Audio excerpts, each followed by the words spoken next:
You step out of your apartment with nothing but a small wallet.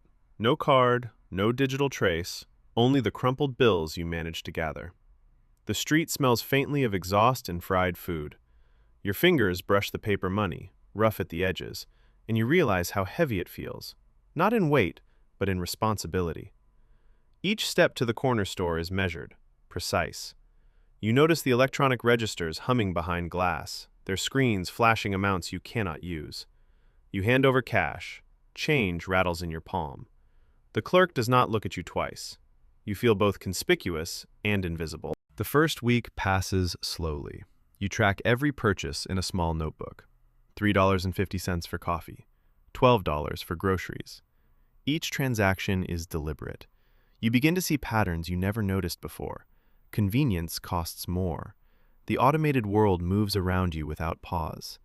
The more you pay in bills, the more you understand how seamlessly the system marginalizes those who step outside it. By day 7, you've memorized the exact weight of a dollar bill in your pocket. By the second week, minor compromises creep in. You buy the slightly cheaper brand to make the cash stretch. You skip snacks, delay small comforts. Your coworkers ask why you refuse the corporate card. You say nothing. The ledger in your notebook becomes a map of your patience. $7.25 here, $19.80 there. Each number exact, each omission purposeful. You notice the way eyes glance at the digital payment screens in frustration, how quickly the familiar forms of convenience have shaped behavior you once ignored. Week 3 brings clarity. You must plan trips to the store based on cash availability. You calculate, subtract, carry envelopes with bills sorted by category. Every miscalculation leaves you exposed, scrambling, waiting for change. You begin to measure time not by hours, but by the rhythm of transactions, when buses leave, when ATMs refill, when cash is available. The system's pulse is mechanical, indifferent, and you are an outsider trying to beat its timing. By the 4th week, isolation becomes tangible. Friends invite you to lunch. You decline. Even small gatherings feel impossible. Digital transfers dominate everything. You feel conspicuous in your analog method, and yet strangely sovereign. You have agency, but it is heavy and slow. $150 in groceries, $60 in gas, $28 in unexpected repairs. You tally each number obsessively.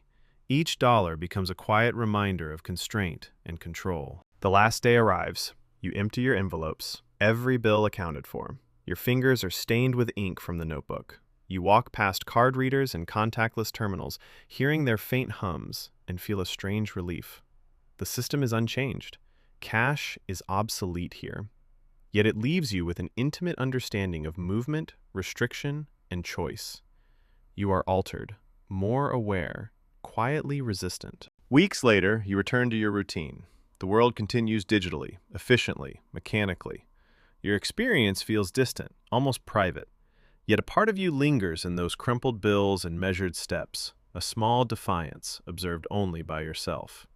The rhythm continues without pause. The transactions, the hum, the fluorescent glow, and you, now changed, are quietly outside it. Another participant in the endless cycle, invisible, aware, and solitary.